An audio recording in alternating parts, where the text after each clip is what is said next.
So first I would like to thank for the invitation to this wonderful conference, and also for the introduction.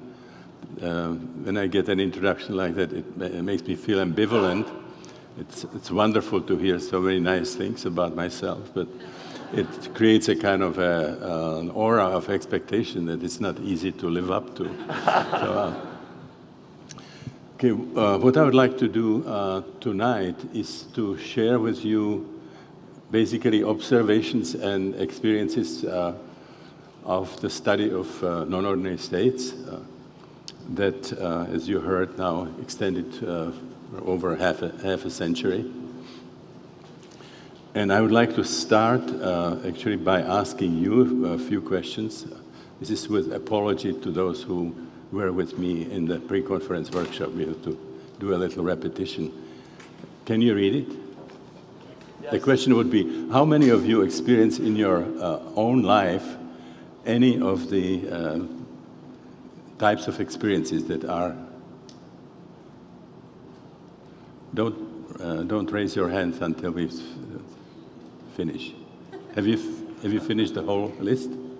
Can I see the hands now? How many of you know those experiences from your personal life? Okay. Again, you can look around. This is quite amazing. This is the kind of response that we get basically anywhere where we come, which is very interesting because current psychiatry and psychology does not recognize these experiences or tends to pathologize them. So I've so far used the term non-ordinary states of consciousness. Psychiatry and psychology actually uses a different term, which is altered states. And I really don't like that term because it sounds pejorative, sounds so that we have a correct way of experiencing ourselves and the world, and then in these altered states, that perception is altered, is distorted in some sense. I always think about veterinarian medicine when you get your dog altered. I have great awe and respect to these experiences, to call them altered. And that term non-ordinary is a little better, but still does not really cover somehow the field that I have been interested in.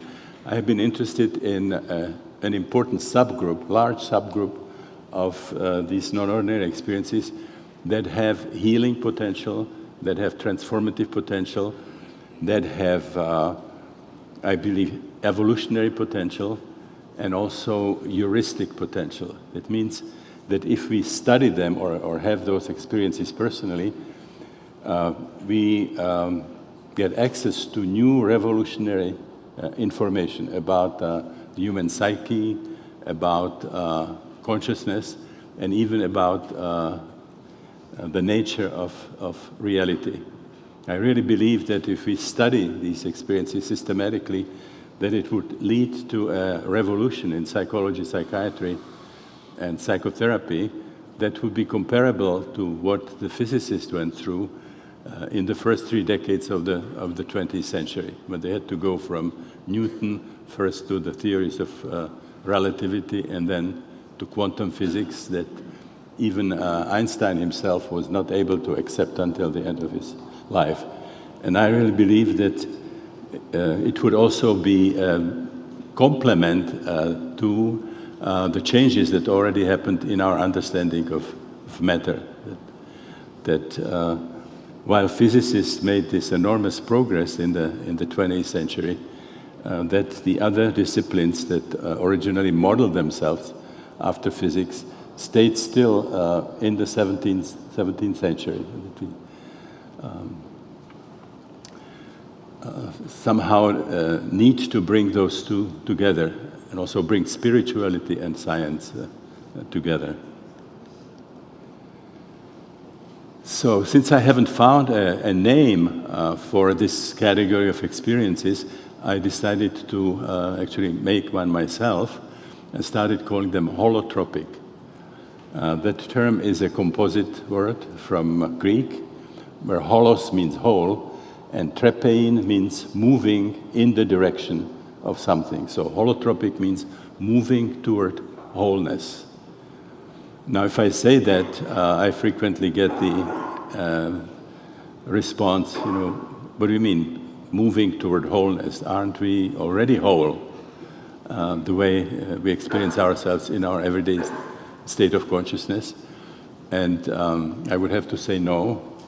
We just experience ourselves as a fragment of who we really are, or a fragment of our experiential potentials. And I usually refer to Hinduism, where in the Upanishads you have the question, who are we? Who are you? And the answer in Sanskrit is tattvam asi, which is usually translated in kind of archaic English, thou art that, or you are it with a capital I, means we are not nama rupa, we are not name and shape. Our deepest identity is with a spark of divine creative energy that we carry in our innermost being. The Hindus call it Atman, and this is not a belief or delusion of the Hindus. This is something that can be pragmatically verified in these holotropic states of consciousness.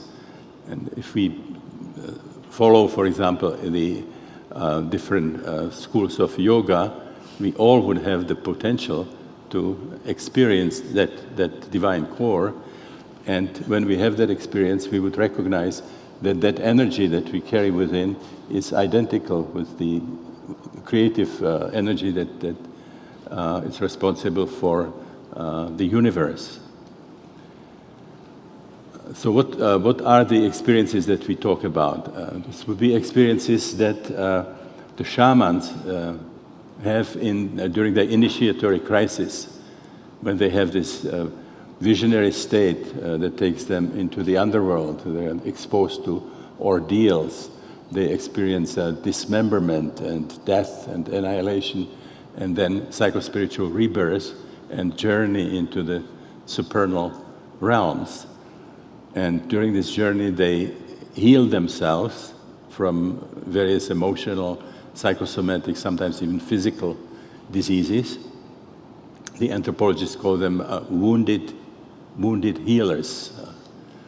And not only do they heal themselves, but they learn how to heal others. Mainly working with energy. The idea, like in Chinese medicine, is that blocked energy is conducive to pathology, to disease, and when the vital energies are flowing, it's the best prevention of diseases, and also the best thing that we can do for our healing.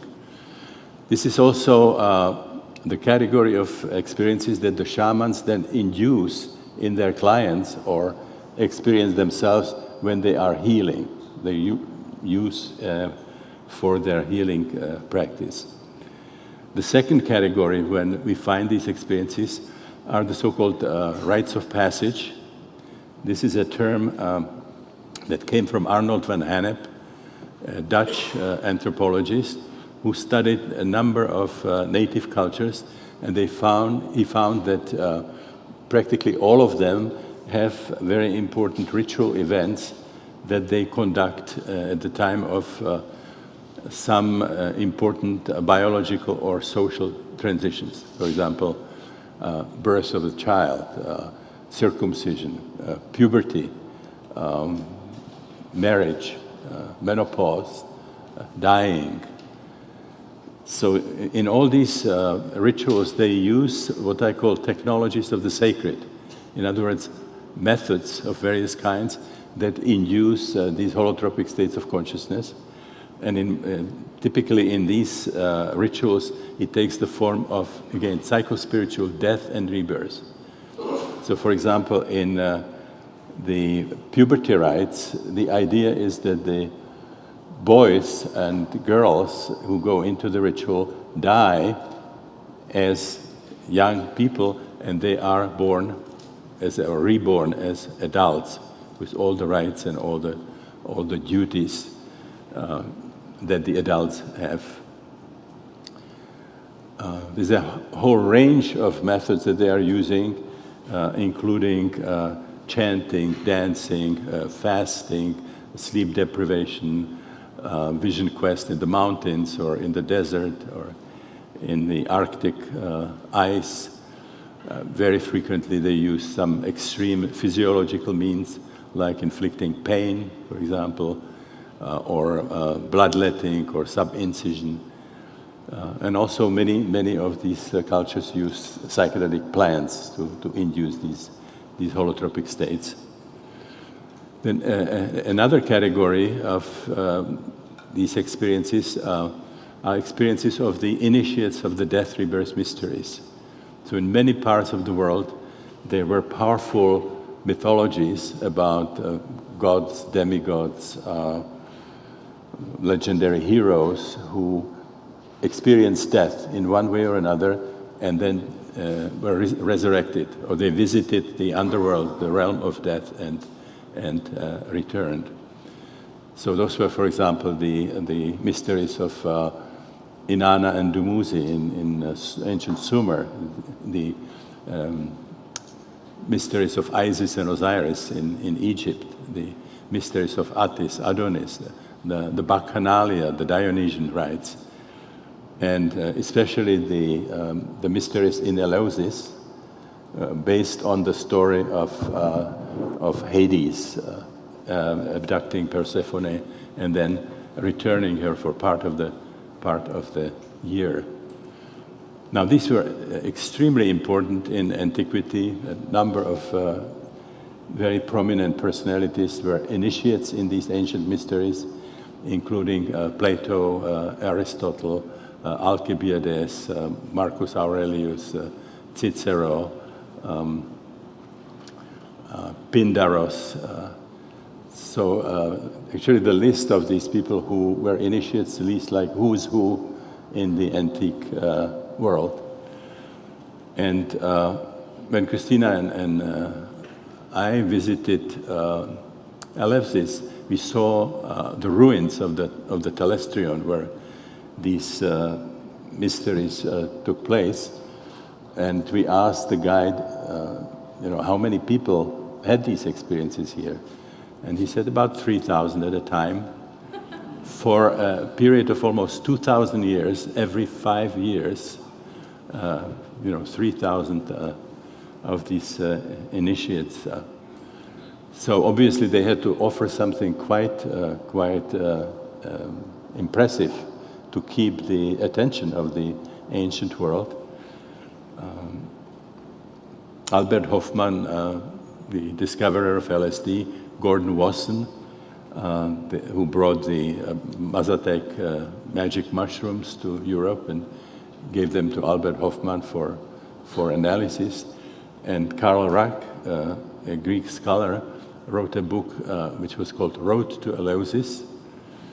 And they showed that the key to these mysteries was a beverage, sacred beverage, which was called kykeon, Kykeon, that was given to the initiates at the critical time of these mysteries, and that this was a beverage that was made of ergot, very similar in its effects to LSD. Then we have also the technologies of the sacred, which were developed by some of the great religions. So different schools of yoga, different forms of Buddhist meditation, Taoistic practices, Kabbalistic exercises, the Jesus prayer or hesychasm in the Christian tradition. So those were all methods to induce these experiences.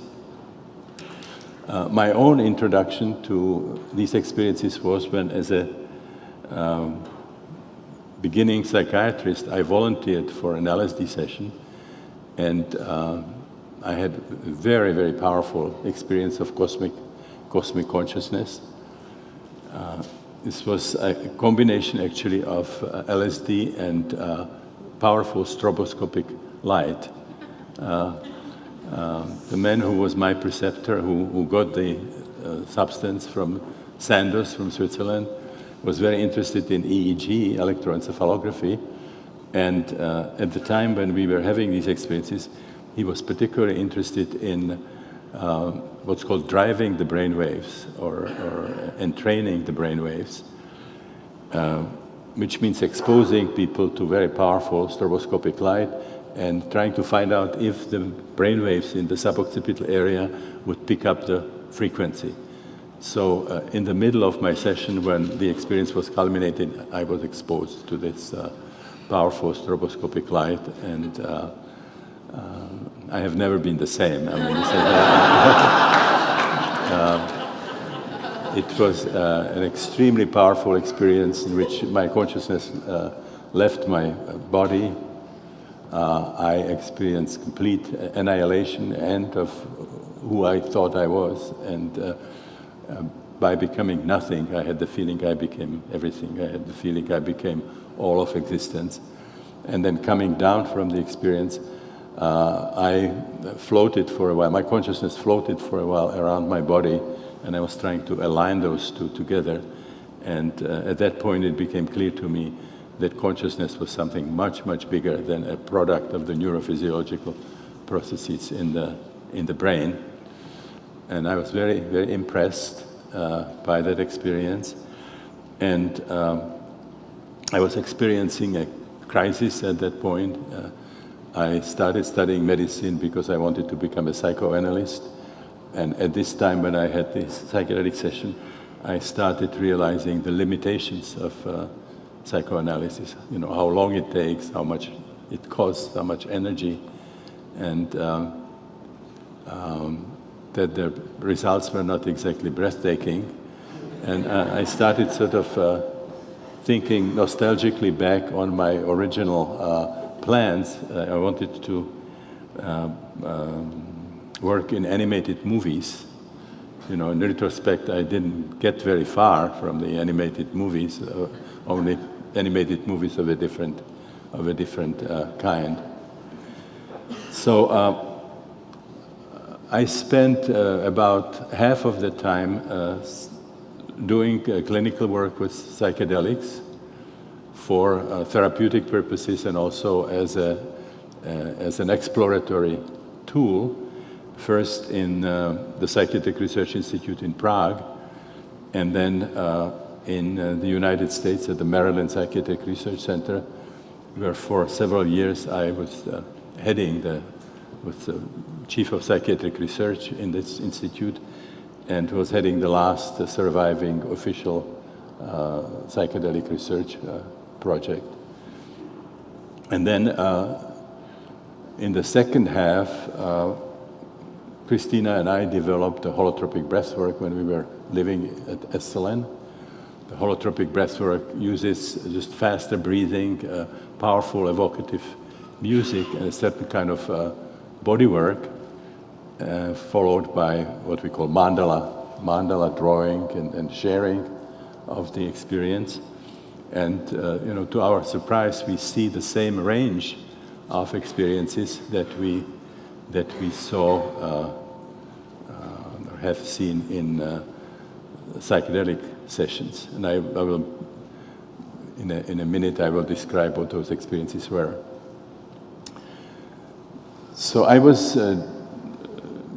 doing this work with psychedelics, then with the holotropic breath work, and Christina and myself also guided a number of people in states, spontaneous episodes of holotropic states that traditionally would be called psychotic states, but after the experiences with first with psychedelics and then later with the breath work, we realized that we can work with those experiences the same way that we worked with people in psychedelic sessions or in the holotropic sessions. That there is a significant subgroup of people who are currently diagnosed as psychotic and treated by suppressive medication, who can actually use this state because it's an attempt, it's a self-healing attempt of the of the organism and of the psyche. So we coined the term spiritual emergency, which is a kind of play on words. Emergo, emergere in Latin means to emerge. If a situation emerges suddenly and surprises us, we call it emergency. So these states certainly are problems. They can interfere with people's lives, but if they are properly understood and supported, they can actually be healing and transformative. 1980, Christina started something called the Spiritual Emergency Network that had very complex history. We first ran it in Esalen for 4 years when we had a house from Dick Price and 4 work scholars who were working with the computer and were on the line. And then it moved for a while to Institute of Transpersonal Psychology, and then it ended up at the California Institute of Integral Studies, where it had, wonderful place and telephone lines. But then when the funds were cut for the school, that was the most was a program that was easiest to cancel. So at this point there is a computer with all the data, and there is one person who is volunteer and is willing to answer some of the phone calls without getting paid for it. But this spiritual emergency or spiritual emergence network now exists in many countries of the world, and we hope that one day it's going to be resurrected again when the economy will get a little better, if it does. So I have worked with these different forms of holotropic states, and it became clear very, very quickly that the experiences and the observations of events around these experiences, for example, some extraordinary synchronicities, that they cannot be accounted for if you use the current model that we have in psychiatry and psychology. So I was writing books and papers sort of describing these experiences and the implications that I believe they had for various areas in psychology and psychiatry, and even understanding reality.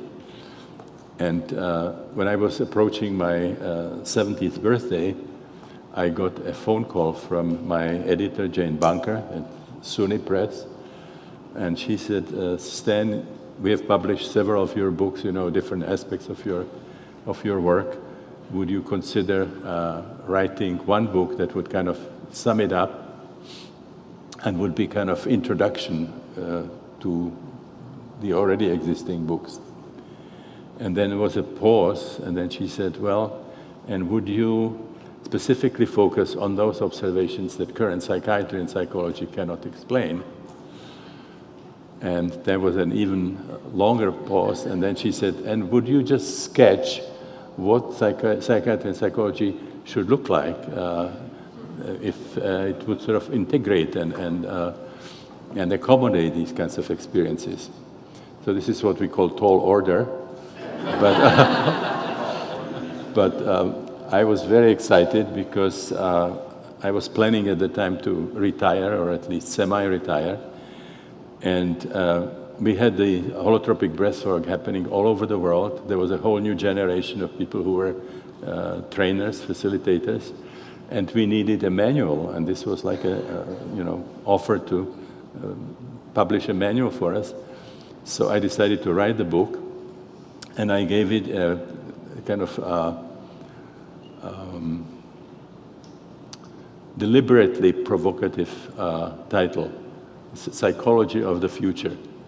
I felt that if you write books like The Holotropic Mind or Beyond the Brain, that people can take it or leave it. If you say this is psychology of the future, people either get excited or they get pissed and irritated. How can you dare, Either way, So, so this is the book that summarized at the time, this was way back, this was 12 years ago, summarized the observations. I'm 82 now, so this is the time where people look back. So I'm now working on a paper that I call legacy paper, that Christina is not very excited about the title because it looks feels terminal to her, you know. So she would like me to hang around for a while. So I will just now summarize some of the things from this paper, describing the categories where I believe psychology and psychiatry should be radically changed to accommodate all these observations from these holotropic states. Let me see.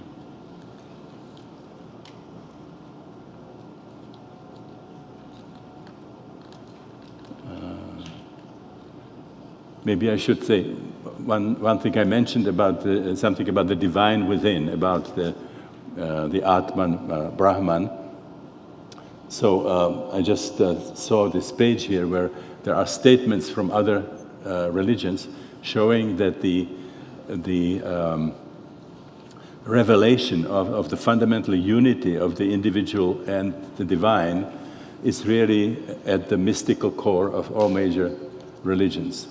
So if you want, you can read these statements from different religions. Can you read it in the back?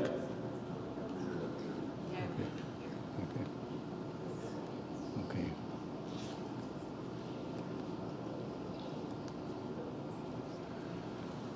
Okay, so I will talk about the implications of the research of holotropic states. Now, the first change that, in my opinion, should be made in psychiatry and psychology is to vastly expand the model of the psyche that we have. We have a model of the psyche which is limited to postnatal biography and to the Freudian individual unconscious, which is also a derivative of the postnatal biography, things that we have forgotten, that we have repressed, that we rejected, that we cannot accept, and so on. And if we work with holotropic states, the experiences simply will not stay, you know, with this kind of very limited range, and you will see the experiences moving to deeper realms of the unconscious. And the first domain that emerged in this work, first with psychedelics, but then repeatedly in holotropic breathwork and also people in spiritual emergency, were experiences that I call perinatal. It turned out that we carry a powerful imprint, powerful memory of all the stages of biological birth.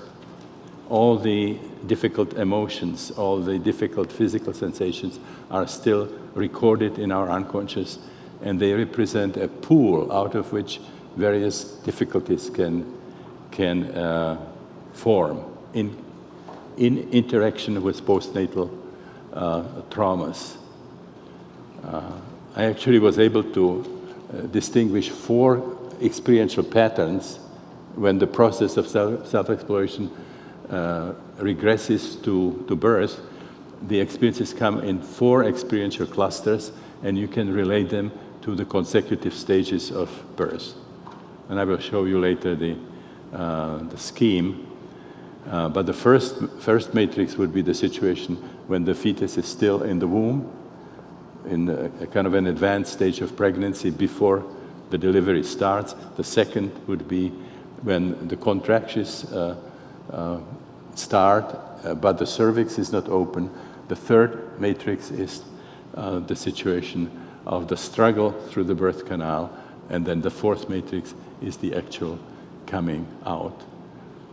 So all this is recorded in our unconscious, and it's quite amazing that it's not acknowledged in psychiatry. Usually the reason for it is given that the cortex of the newborn is not myelinized. The neurons are not covered by the kind of a fatty substance, which is called myelin. But it's extraordinary that the same argument is not used against the fact that the situation immediately after birth is important. There's a general agreement that even exchange of looks between the mother and the child is important and can influence the whole future relationship. And certainly nursing is seen as very important. We have now experiences from prenatal research showing tremendous sensitivity of the fetus already in the womb. So we have now the fetus sensitive in the womb, sensitive immediately after birth, but the hours of birth are not seen as a psychotrauma. We pay attention to it in psychiatry only if it's so bad that it damages the brain cells, but just the experience of birth is not seen as a trauma. Now this would have to change because this absolutely obvious to people, who did some inner exploration, that there is a powerful record of birth and that it has great significance for our later life. And then beyond that, there is also a vast area which we now call transpersonal. Again, not acknowledged in academic psychiatry. This shows quite a bit of overlap with the Jungian concept of the collective unconscious, the historical and the archetypal unconscious. So we need a vast cartography of the psyche that includes the postnatal, the biographical domain, includes the perinatal domain with the 4 distinct matrices, and then the transpersonal domain, where we can have experiences of identification with other people, group consciousness, experiential identification with animals.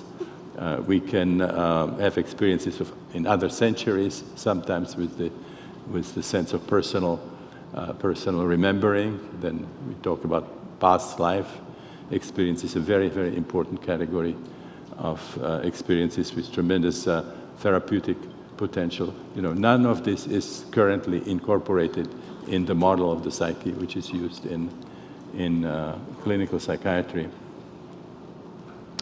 Certainly, it's known to people who work outside of mainstream psychiatry, in different workshops and sort of. Certainly Jungians and people who do rebirthing and work with breath work, they are aware of this vast cartography, but it somehow has not been acknowledged to my knowledge, in academic circles. Then the second, very, very important change that would have to be done is in the understanding of the relationship between matter and consciousness, or specifically brain and consciousness. Very few people realize that we have absolutely no proof that consciousness comes from the brain. We have enormous number of observations from clinical neurology, from experimental psychiatry, and other areas showing that there are systematic correlations between the anatomy and physiology of the brain and states of consciousness. But none of it is really proof that consciousness is coming from the brain. So the question is not about the correlations, they are definitely there, but the conclusion that was made is in formal logic known as non sequitur. It doesn't really follow. And to know what I mean, you can just look at the television set, where the quality of the sound and the picture depends critically on the conditions of the TV set. But we would laugh at somebody who would, try to study the transistors and the transformers and the wires down to the subcellular level or subatomic level, and believe that they will understand why at 7 o'clock a Mickey Mouse cartoon sort of showed up. So the correlation does not necessarily mean proof that the program is coming from the box. It also leaves open the possibility that the set mediates consciousness but doesn't really create it. So we have actually a large number of observations that show that consciousness can do things that the brain cannot possibly do. And I could give you many examples of transpersonal experiences, but I will just mention one category that you all know, which are the near-death experiences, where people in a state of cardiac arrest and also with a flat EEG can have experiences of consciousness leaving the body and maintains the perceptual ability, can observe what's happening in the room, can travel to other rooms of the building, can have accurate perception of what's happening there, can experience something that's happening hundreds of miles away. And if you have an open-minded researcher, they will find out that those were accurate perception. And now we have also studies by Ken Rink and his co-worker Valerino about blind people who are organically blind since birth, and when they leave, when consciousness leaves the body, they can actually see. And Ken Rink talks about veridical out-of-body experiences. They not only see, but what is there can actually be validated by people who have the gift of sight. The next category would be the architecture of emotional psychosomatic disorders. In current psychiatry, if the problem is not organic, it doesn't have biological reasons, the idea is that it started sometime after birth. And for example, in classical psychoanalysis, we link different emotional problems to stages of the libido development, the fixation of libido.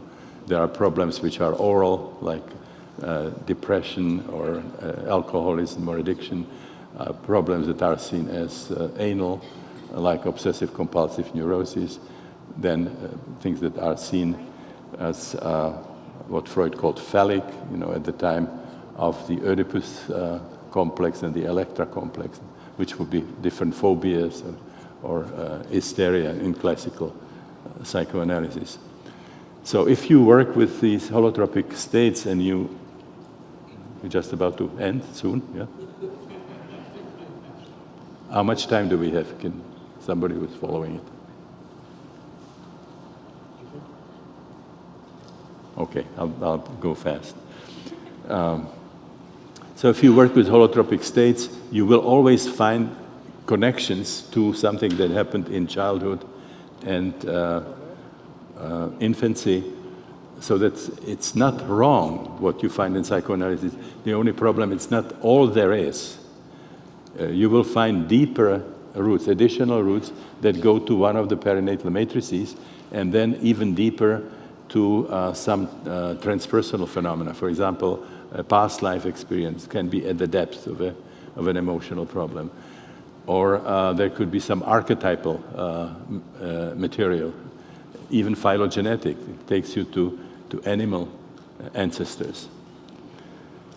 Now this looks like very bad news. We thought all we have to do is to clear something from our childhood history, and now the playground is much, much bigger. But the good news is that there are powerful healing therapeutic mechanisms on the perinatal level and the transpersonal level. For example, reliving birth and integrating the emotions and the physical feelings can be very therapeutic. It can alleviate a whole range of problems, like claustrophobia, depression, migraine headaches, psychosomatic asthma, proneness to violence, to aggression, and so on. A very powerful healing mechanism is something that's actually seen currently as a psychotic experience, which is the experience of cosmic unity, experience of oneness with other people, oneness with nature, oneness with the universe, oneness with the divine.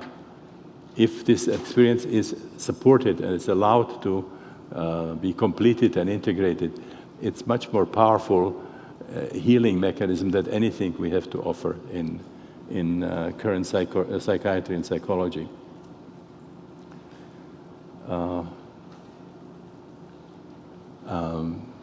I will just say something about the strategy of self-exploration, psychotherapy.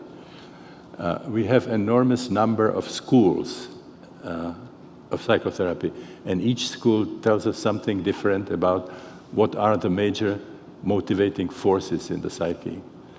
Is it sex, the way Freud saw it? Is it inferiority complex that we try to overcompensate, as Adler saw it? Is it that society doesn't allow us to have full sexual life, the way Wilhelm Reich saw it? So each school will give us a different story. So if we have a problem, we can flip a coin, and with each school comes a different story, different explanation, and each school will offer a different technique that we use with our clients. There exist studies showing that there is really no significant statistical difference between the therapeutic results of these schools. That if anything, the differences are inside of the schools. There are better therapists and not so good therapists inside of the schools, but you cannot say that statistically one school or another offers better results. And some of these studies show that what really works in psychotherapy is something that the therapists usually don't think about, and it's very difficult to put into scientific language, something like the quality of human encounter between the therapist and the client, or the feeling of the client of being unconditionally accepted by another human being, frequently for the first time in their lives, and factors of this kind. So what is the holotropic alternative? It's very interesting. It shows that if you are in a holotropic state of these different categories, I'm not talking just about the breathwork, but all the different categories. If you are in a holotropic state, it mobilizes self-healing mechanism, self-healing potential in the psyche. And when we work with these states, we become more like midwives or co-adventurers. We are not the fixers who come with sort of brilliant insights and interpretations. The interpretations would be, for the same thing, would be different depending on the school. Whereas in the holotropic states, you just simply support what is happening, and we would support it. You have such trust in the process now that we would support it even if we don't at times understand what is happening. We believe that there is a deeper intelligence that's sort of operating in these states. I think I will just take the one, which is the most obvious one, which is spirituality. Western science is materialistic. Philosophy is monistic materialism. So the history of the universe is the history of developing matter. And life, consciousness, intelligence are kind of latecomers, more or less like a fluke, something that happened in an insignificant part of a universe that has billions of galaxies.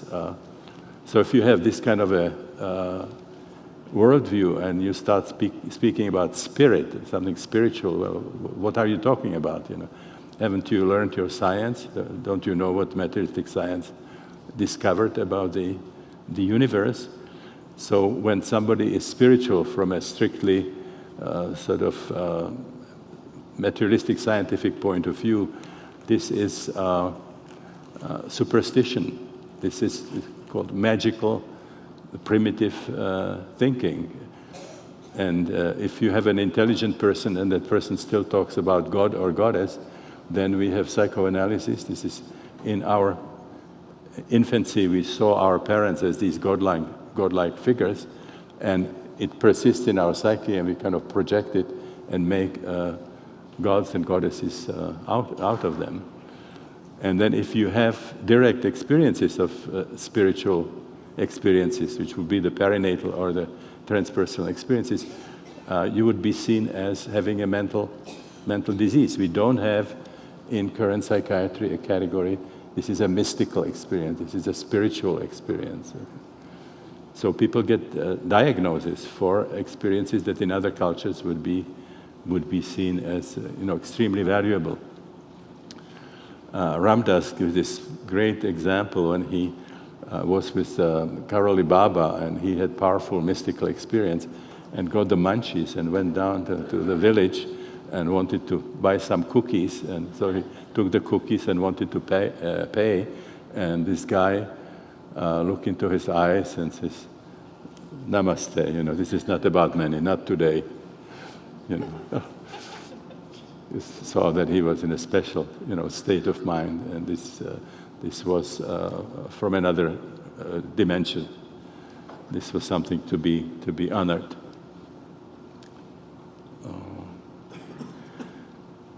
Now, let me just say what I believe would be the problems when these kinds of revisions are not made in psychiatry and psychology. One thing would be that our understanding of emotional and psychosomatic disorders would be superficial and inadequate, because we would be missing the deeper roots that come from the perinatal and the transpersonal level. It also means that to do effective therapy, we would have to have tools that can reach those deeper levels. The other thing, without those changes, without expanding the cartography, we would not be able to understand in current psychiatry phenomena like shamanism, for example, like rites of passage, or what people were doing in these mysteries, or even what people are trying to do in Buddhist meditation or Zen meditation.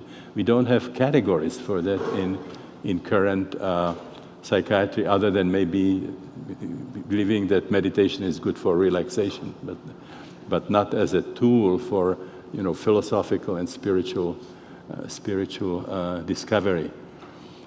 If we don't make these changes, it would also be difficult for the academic circles to accept psychedelics as therapeutic tools, because the idea would be that we are trying to heal people by inducing experiences that would be currently considered psychotic. In other words, if those experiences would happen spontaneously, people would get a diagnosis and there would be a tendency to suppress this. So how can we sort of heal people by creating psychotic experiences?